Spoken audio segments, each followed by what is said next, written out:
Hello, hello, everybody. Welcome to Boiling Point Faith and Fire, the show where we talk about the things that everyone's thinking, but is, I guess, scared to say out loud because I don't see a lot of you talking about this. This is not comfort Christianity. This is conviction. This is truth under pressure. And if you're here for soft takes, you are in the wrong place. Before we get into it, this is a podcast for informational and commentary purposes only. We share opinions, not professional, legal, medical, or financial advice. Do your research, okay? Use your discernment and take massive responsibility for your own decisions. As always, I'm not doing this alone. I'm joined by my co host, okay, the no nonsense truth teller who doesn't flinch when the world is absolutely uncomfortable. Hello, Rory. Let's get into this today. Hello, how are you doing today? I am good. I'm laggy. I'm still sleepy laggy, but I haven't had coffee today. That probably could be it.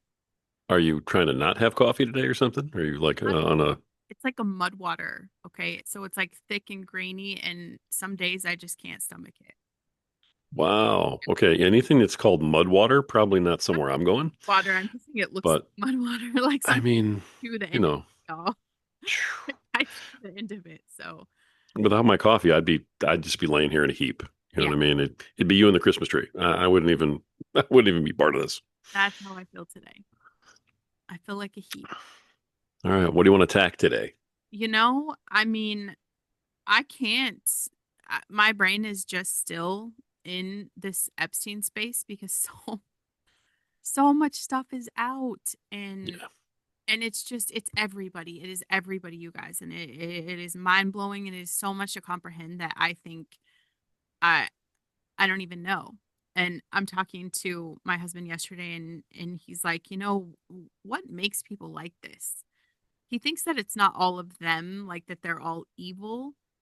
And I kind of see his point. He just thinks it starts as like access, favors, protection, money, validation, like a sense of being chosen. So I don't think everyone's brain was like wired specifically to be evil and that they're just wake up one day and they're like, Hail Satan, which is what I'm thinking. I'm like, all these guys just like wake up and just choose the devil. Um, but I think there's this whole side of this world where, bribery wasn't always cash. Like I think people have gotten status, immunity, belonging, and this is what I know to be true. Just bringing some listen bitch stuff over here with how obsessed I am with our brains. Like once you cross a line like this, like the brain does not forgive. It's rationalizing. So the nervous system like shifts into that threat management, right? yeah. Like hide, justify, and then they double down because shame is like getting buried. It's just buried, and empathy is dull. And then Hmm. like self-deception is their survival, really. And I feel like the deeper they've gone, the harder it is to turn back because what happens? You admit the truth, and that means facing consequence, and you lose identity and power and safety all at once. So instead of stopping, it's like they escalate. Because what am I seeing to be true? It's they want more control, they want more coercion, they want more manipulation, power, bribery, and all of a sudden, like the system they entered just owns them. And that's what I see. It just owns all these people. Hmm. And I think they've lost a level of integrity. And it blows my mind because like what is happening right now? Like evil is out in the open for everybody to see it. Right. And I'm on this one of my friends put out a post yesterday and she's like, something about are we pissed off enough? Are we not pissed off enough yet? They're eating babies. She didn't say that. She put a little emoji of a baby. Right. And I could not believe the people in the comments who were like, I just don't believe this is happening. Like, you guys, evil is out in the open. And I'm just like, how is it still invisible to people? You Yeah. know? They're And not hiding it anymore. it's not hidden. It's out there. People are just like, oh, it's not happening. Uh, you know how many confirmed reports I've seen on top of what already gutted me last week? Like it just keeps getting darker and darker Right. because whistleblowers are coming out. People are talking about there's still islands all over the place. You guys understand that, right? And the biggest one right now that I've seen is in Taiwan. it's still happening. Guess what they're doing out there? It's out there. Yeah. And nobody's talking about it. Nobody is talking about it. I just No. I logged onto Zoom and I'm scrolling through what's on the news headline. You know, I'm seeing everybody talk about a news anchor's mom is missing. And I'm not Yeah. saying I don't care about that. Like, that's not okay. That's horrifying. But you know how many people are missing right now? You know how many Yeah. kids are missing? And because she's what, a top news lady, it's getting all the articles, but we're not talking about all the kids that are on a dinner plate today. We're not Strung, talking about anything else. we're not talking. Yeah. It's crazy to me. And ice and the news lady. Right. I'm seeing, and it makes me sick because these are the people that are just going to keep their head in the sand because this is where they trust to get their news. And I don't know, like, are they just crawling inside themselves? Because I don't know. Like, why couldn't you see the truth? It doesn't really affect the story that you've built your life on, right? Hmm. To see the truth. So I just am like, everybody has to see this. You bring up an interesting point, though. Um, I mean, it's an interesting question. Yeah. And if you all the way back to the beginning of the episode here, it kind of starts with it's this sort of behavior, this thinking, these tendencies, which are just disgusting. I mean, disgusting doesn't even sum it up. You know, it's not a strong enough word. That we're seeing because of everything that's coming out and all the stuff that's being made public now. So you have to kind of wonder, is it that all these people just happen to be this way, and because you're that way, you gravitate towards government? And that's how you get in? Or is there a part of being in government and having that sort of absolute power that just Has corrupts you at your core and allows for this sort of evil and just absolute, disgust to somehow become normal? You know what I mean? Because we all have a propensity for evil, every one of us. I mean, that's in the Bible and history been proven, right? So it's like which comes first, the chicken or the egg? Are they that way, so that's where they go, or they go there and then they become that way? Your thoughts? I don't know. I mean, I could almost fall on either side of that. I guess I want to think about yeah. that for a minute. I think it's probably been both. I think it's just a little bit of both. And it's so messy, just the fact that it is everybody. Hmm. It's everybody. It's even the people that we thought were the good guys. It's Well, yeah, okay. I'll get into that too. that's But a whole other conversation, right? yeah, like I do think that I mean, people are chosen selectively. I think that there's been this whole agenda where people are targeted and chosen. Like, I mean, if we look at Vance, right? I like the guy, but he's got a handler. I mean, Peter Thiel's had his hands in him from day one, right? And what does this guy represent? What is he? So yeah, I think people are chosen. And what happens? Okay, like I had this conversation with Benjamin too yesterday where I'm just like, every chance I've ever had. I started bartending at 18. In Colorado, that was legal. Nobody freak out. Um, at Texas Roadhouse or whatever, this chain. Okay. I had these two couples, like older couples, look like grandma and grandpa, the very sweetest, like never made me feel any kind of way. And they tell me one day, they're like, we're heading out tomorrow, meet us at the airport, and why don't you come out with us? And this is after I had talked to them about like, even I started modeling when I was a kid, and the photographer tried to get me to go to Milan with him and like little things. And I just always had this weird feeling of like, don't do it. And my childhood is jacked, you guys. You know what I'm saying? Like if you know any history of me, I was out there by myself. I didn't have anybody to teach me discernment or, to lead me in any kind of way. And I kept having this deep feeling of like, don't go. Like they're like, you're gonna be rich, we're gonna set you up, don't do it. All these times I've had this chance. And I think, is what is different about me? Because I know obviously people say yes to that. Young girls are saying yes to those people. They're selling out. What is it Yeah, about me? Like how did and all I can think is like, but God. God had a bigger plan for me and he gave me this discernment and the fact that I was so desperate, like even as a kid, I knew he existed, but he's who I cry to all the time. So I'm glad. My grandma used to take me to church when I was little, and I think that built a core foundation of a knowing, of just a knowing. Even if I went off the rails for a very long time, there was just this always this knowing. So is it people that have no idea that there's a God? Is that what saved me? Because there was a little seed planted once upon a time in Sunday school that God exists. I don't know, but I do know I had these terrible feelings, and I know I would be one of those people. I'd be Yeah, one of the people that were bought and sold and used to manipulate people. So I think, you take these guys in here and they get caught doing something, and then it probably gets worse, right? It's like they hire these young girls to go meet up at a bar. They target someone. You've got someone who just got out of law school, whatever that looks like, and they get his background. I think they know everything about everybody, and they just start the manipulation. So all of a sudden he ends up sleeping with a 16-year-old, and these guys are like, "Hey, we know about this. We're going to keep it to ourselves, but we need you to do this." And then what happens next? Well, this is a little worse. We need you to do this to show that you're still a part of this, and then here's $200,000. And then I think it just keeps getting worse. There's a kid downstairs that's being unruly. Do whatever you have to do. I don't know. I don't know, but I think it's a snowball of just like decisions and choices and briberies, and they've all just sold out. And like I said, once you sell out, your brain, that's you can't survive any other way. that's interesting. You do it, you defend it, you tuck it down.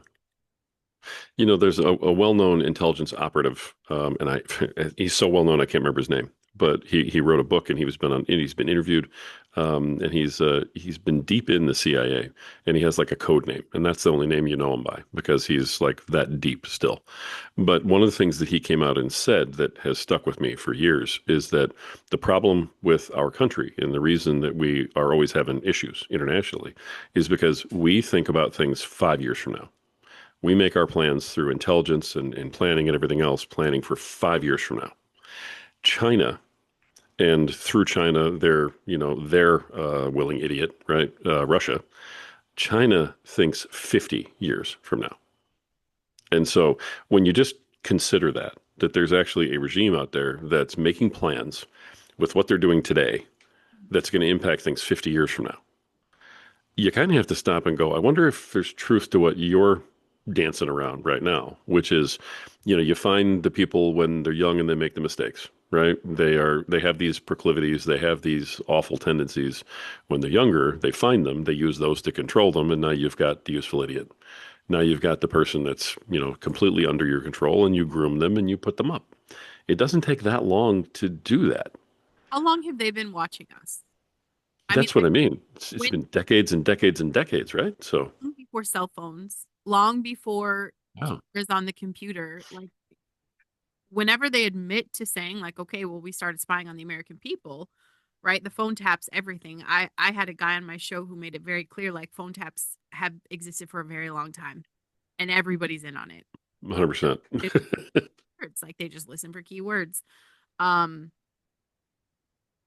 it's however long they admitted that they'd been watching us. I say add like 20, 40, 60 years to that because that's probably Hmm. how long it's been forever.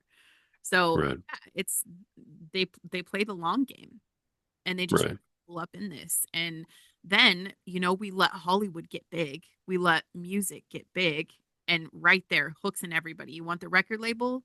This is what you're going to have to do for it. You want to have these movies? This is what you're going to do for it. And Brandon, you want to do your book? This is what you're going to have to do for it. Do I know it right, starts there? It starts there, and where does it go after that? Because once you sell out, I mean, where do you go from there? right. Where do you go from there? And did we let Hollywood get big, or was that the plan? Because I mean, that Oh, sort of distraction goes all the way back to the Roman Colosseum days, right? When everything's falling apart, your aqueducts aren't working, right? There's literal feces in the street. There's no food, but hey, give them games and keep them entertained, and they'll all be your useful idiots that way. And it worked, right? wow. 100%. She's holding up her phone right now for those of you who are on the audio version, and that is it 100%. You know, you also have to stop and look. Here's another little thought for our tinfoil hat folks, like you and me, is that, when you look at how important the phone is to all of the stuff that they're doing now, it has made surveillance and tapping and knowledge and spying and everything else just commonplace. Then you kind of have to wonder about things like, where did Apple come from? Yeah. How did Jobs just wake up one day with the money to do all this? Right? I, no one ever tells that story. Uh-huh. Right? And then, they have this huge dance a while ago about one of the domestic terrorists, and they had his phone, and it's the top story everywhere for at least a month that Apple's refusing to open the phone because your privacy is so important. Why do we get that story? Yeah. Right? To let all of us know, hey, nothing's going on here. Right. Right? We're just telling you guys everything's good. So we're like, yeah, Apple, keep that away from Big Brother. Meanwhile, it's probably Big Brother who's going, we need to put a story out like this. So, because Exactly. people are starting to question it. So let's put a story out. The whole thing, and thinking this way, unfortunately, and because there's so much evidence to this, and if the Epstein files, aside from all of the absolute horror that's in it, it also should be teaching us a lesson. And that is that you can't believe anything Right. anywhere with anybody. And so it leads to, this anchor whose mother was supposedly kidnapped and is missing. And all of a sudden, that's the number one story in the entire world, right? And it's really sad because that could be a real story. But it makes me sit here and go, is this the shiny object today because, the Senate is caving on everything, Yep. right? And they're actually not going to pass anything that needs to get passed. And they don't want to blame anybody. So let's just throw another distraction out there. All of it just makes you sit back and wonder because the people who come in then too, that are like Trump, but much smaller, Yeah. right? They get run out of Dodge. Yep. The Jackie Walorskis of the world get hit by a car somehow Right. on accident on a back road with both of her assistants and all of her information and all of her laptops and everything else is gone by some guy who no one's ever heard of and hit him hard enough to kill all three of them. Yeah. It's not a car accident. It's an assassination. But everywhere you look, this happens. Yep. So it really does make you question every single thing. And maybe that's the key, what you're talking about right now. Maybe this is all just a complete play. They're grooming everybody from the start, Hmm. and we're just enjoying the next chapter in the movie. Yeah. That And sucks. it does suck. It does suck. And we need people to wake up. We need to we need people to wake up and to see the truth. And that's going to require an incredible level of humility. And I think it takes courage. I'm not going to lie. Like there's a part of me that's had to be brave to like get into all of this because I know what's on the other side, and knowing, like I said last episode, knowing is so different than actually seeing it and actually really being there. And Hmm. you have to let old frameworks collapse, and we have to all be willing to pay that price, you know, when the evidence is right in front of us. I mean, you guys, it's been confirmed. They currently have cloning farms. They buy babies for blood, baby factory for blood sacrifice and torture and adrenochrome, and all of this stuff is happening. Like, it is confirmed. I'm not making this up. It's not tinfoil hat. You go down a very dark side of reality to see this truth, and it's there. It's there. And it's I get this. Like, there has to be a point where we're trying to process information that our souls were never meant to digest all at once. That's part of that. And our brains are flooded with the people that have seen this. It is horror, it's outrage, it's betrayal. Your nervous system doesn't know the difference now between discernment and danger. So there's a natural feeling of anger, and I'm going to say that's very good. Good. You're human. If you're angry about all of this, good. If you're sick to your stomach, that is normal. Feeling betrayed by all of these institutions and leaders and celebrities and systems, like, welcome to adulthood in a fallen world, because the Bible already warned us there is nothing hidden that will not be revealed.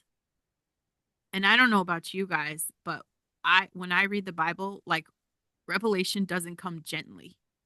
It's not like a little tiptoe, like, hey, Rory, get ready. Right. It's like a flood, and what does the flood do? It destroys everything that is not anchored.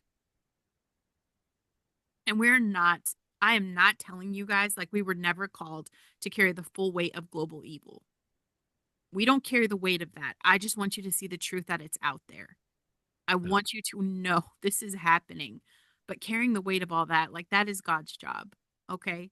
Because we cannot, not even myself, I can't absorb everything. I know how much darker this actually gets. I know we didn't get anything. They sacrificed a few sheep. Okay. They Right. sacrificed a few sheep. We have no idea. Um, if you're going to try to absorb everything, every file, every accusation, every theory, like it's, it's not where I want you guys to go here. Um, Yeah. They are throwing out a couple of fall guys now. right. You can see it coming. Like the script's been written. Oh, George Clooney, all over the place. Deepak Chopra. That one right there. Like, are you kidding me with this? That's the guy you're going to hang everything on? Maybe he did. I really don't care if he did or he didn't. I mean, sure, if he did, he's guilty. But that's going to be your mastermind. That's the name you're going to throw out to make everybody go home happy. No, come on. They're throwing people out that are no longer relevant. And so if they're gone from the stage, then they're not going to impact anything. I disagree.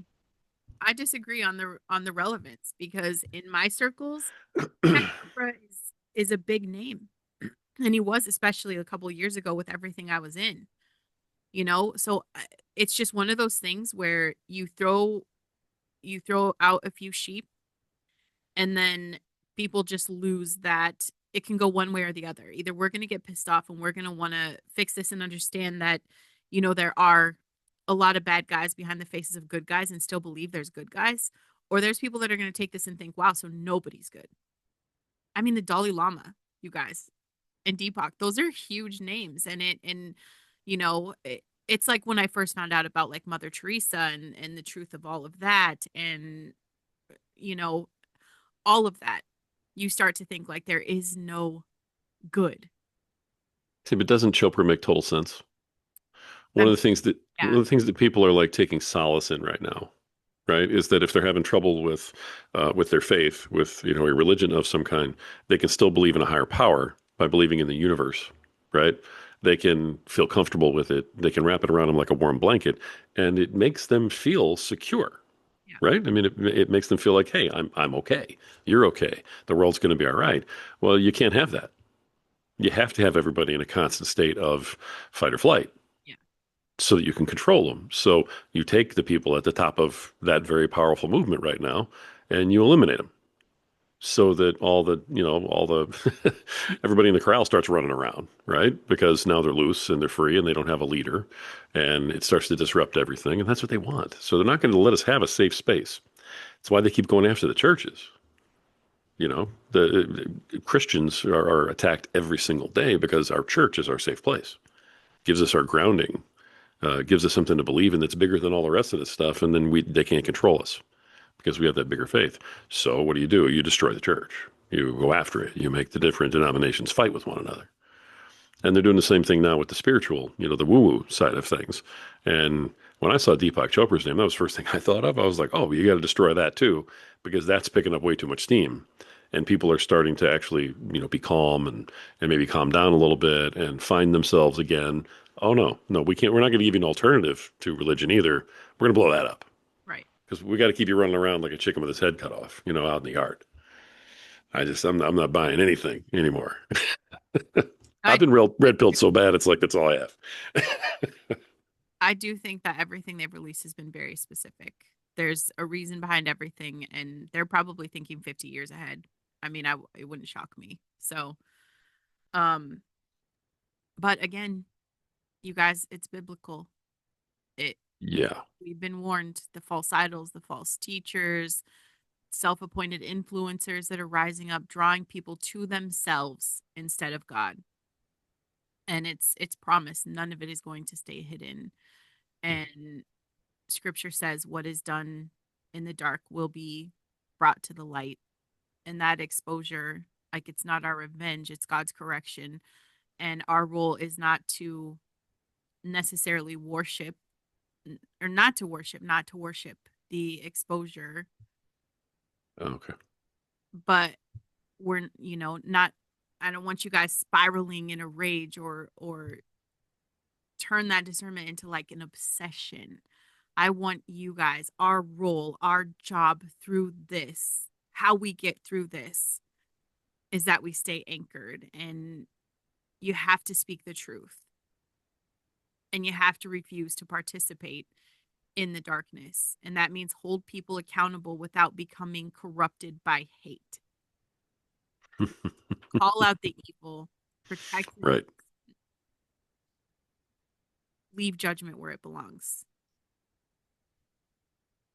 That's a great point too, because the only one thinking further ahead than China, right, who's thinking 50 years down the road, is the one who's been thinking centuries down the road. He's been plotting this stuff for centuries, ever since he got tossed out. And that's the devil, point blank. That's evil at its root, right there.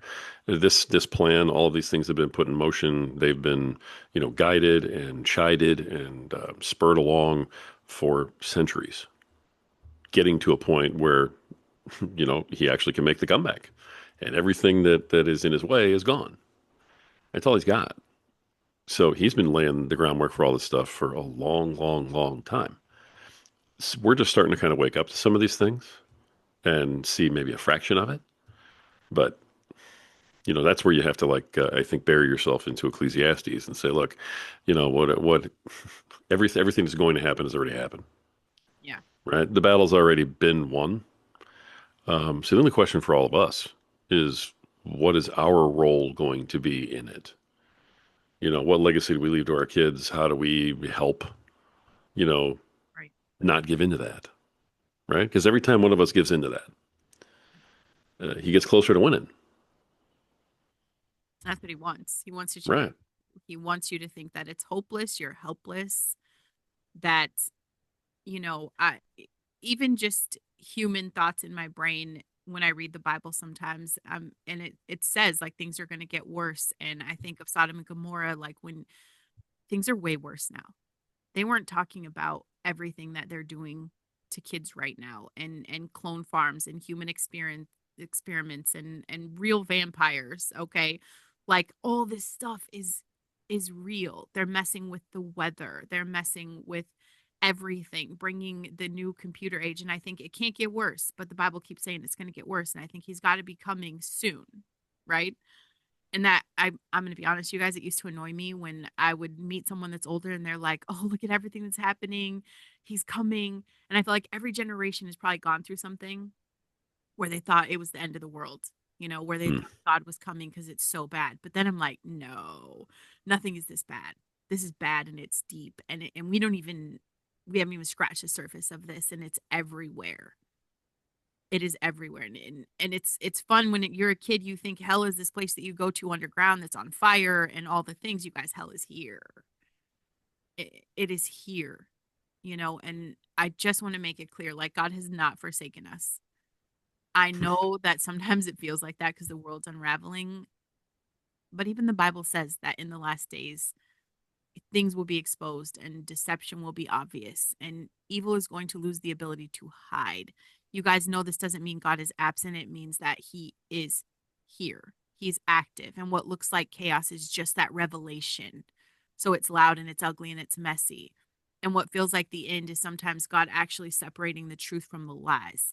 And our call in moments like this isn't panic, it's not despair, it's not to freak out. It is endurance, it is that obedience and clarity. Like our job is to stay rooted in Christ and not let our love grow cold. To stand for the truth without losing our peace. And no matter how dark things look or how horrific, horrendous the things that are happening around us, we have to remember that he's still on the throne. And it is going to get worse. You guys, these people have sold out. That's why it looks like, right? I wake up every day and I feel like I have more joy than I ever have. Like little things mean so much more to me.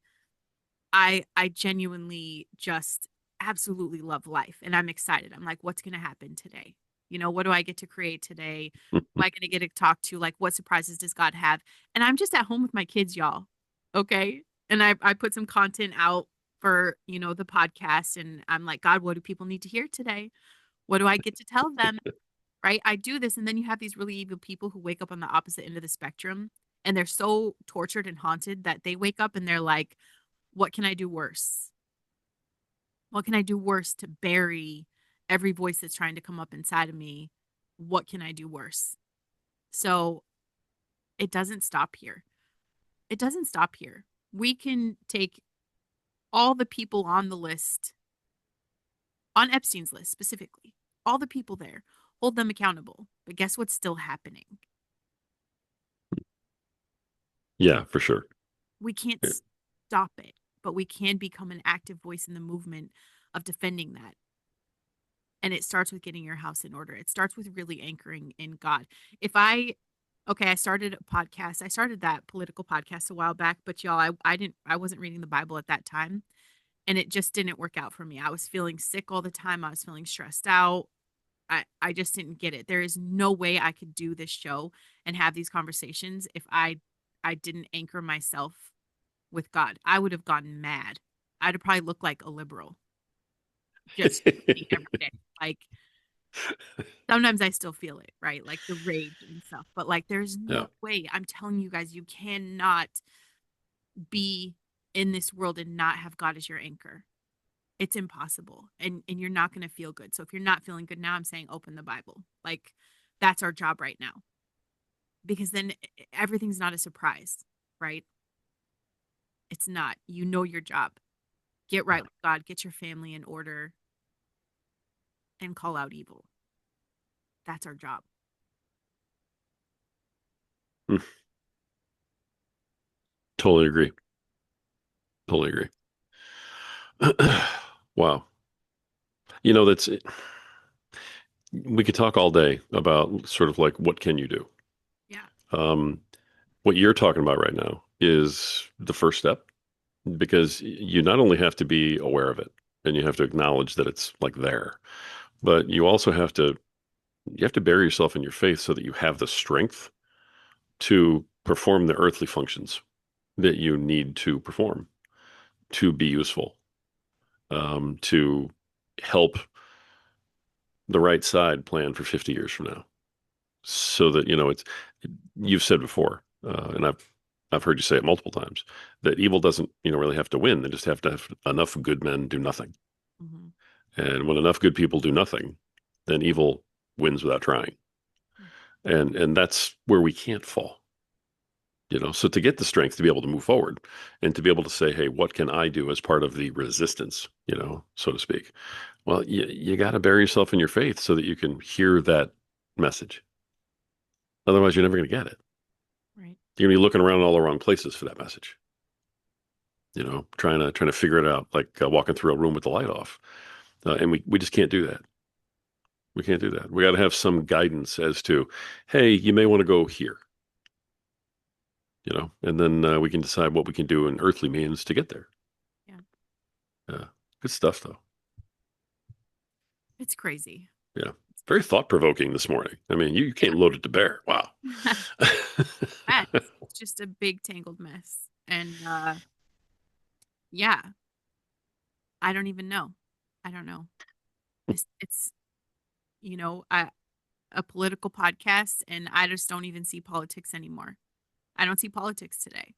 I don't see it. I see good versus evil and Yeah, I say we have to get really loud about the common sense core policies that are going to be important for the future of our kids, you know, and our kids' kids. And we have to be the voice to show our kids that there is a voice, you know. yeah.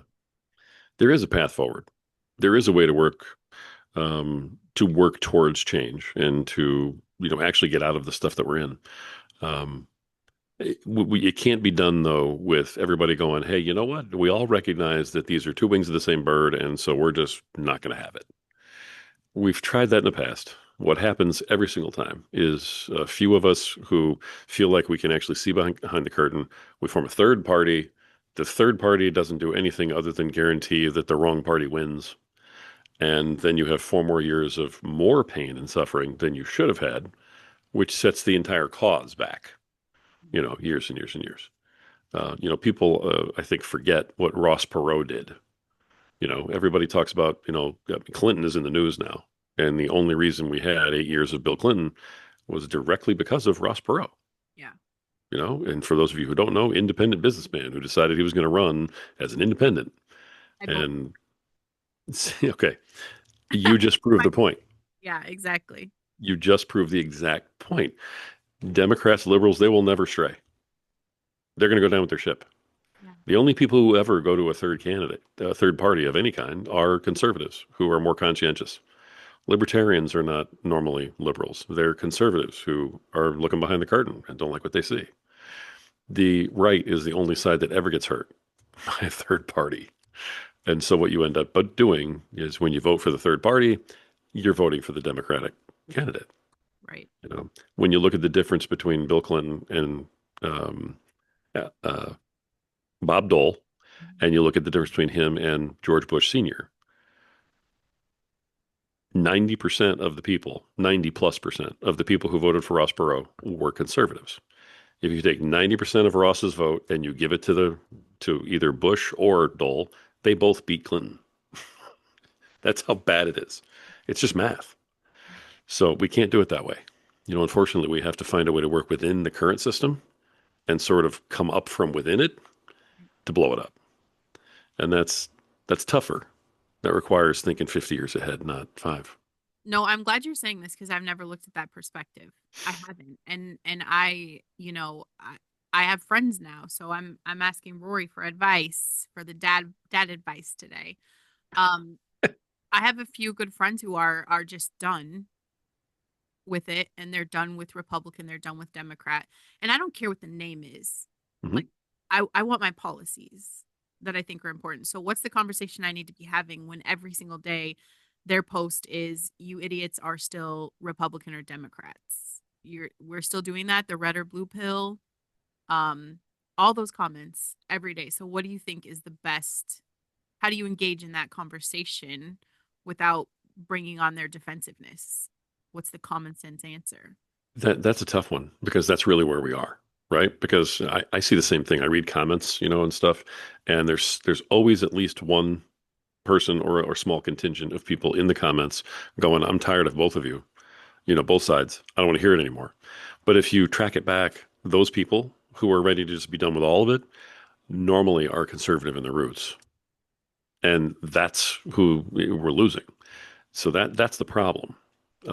Just like back when McCain ran against Obama, you had conservatives stay home because McCain was a very moderate candidate. They didn't like him, Yeah. so they said, "Hey, I'm not going to go vote for a guy I don't like." Well, what they did by doing that was vote for Obama. Obama the presidency. Exactly. That's why he won twice because we put up two moderate candidates in a row from the right, and people stayed home both times. It wasn't until they put up somebody who was, an outlier that people showed up. And that was Trump every single time. Right. So we got to learn from this stuff. People who are saying right now, I'm fed up with both sides. I'm glad. And so what needs to happen is there needs to be a third party that is formed within one of the two parties. Yeah. And then that party needs to take over the existing party. Right. Okay. You see a little bit of it now where there's like a MAGA party and then there's also a, non-MAGA, right-wing party and they fight with each other. Yeah. Right. So it's kind of like they're trying that right now. That it's not going to work. This is not going to work because MAGA has not, they haven't followed through on too many things. They've dropped the ball too many times. It needs to be 100% dedication, and you need to get into the party and infiltrate the side that's going to do the least damage to you while you're building the third party within that party. Right. You go the other way, and I mean, if you tried to build it within the Democratic Party right now, I mean, if you're a Democrat and you speak out on any one single item and you're against the grain, they come after you with pitchforks. They eat you alive. Oh my gosh, they do. They will eat their own Yeah. over there. And so there's total obedience on that side. So the only place you can have a different opinion and recruit to your new third party is if you're within the safe confines of, the right side of the party. Yeah. It's the only way you get it. And then you can change the right from inside, and then you can beat the left, and then you have a third party who won. But it's going to be tough. It's going to take a heck of a lot, but that's how it's got to be done. And you think the power of this party is possible with global elites pulling puppet strings with briberies, and they own the government. They're running the world. That's real to me. So how does this party get power if they're not going to sell their souls for it? I think that a lot of it's timing. When you look at who the elites are that are behind the scenes that are pulling the strings, they're not 25 years old. This has been going on for a long, long time, and they've never had technology the way they have it now. So, Bilderberg and all these other places have been able to operate in silence.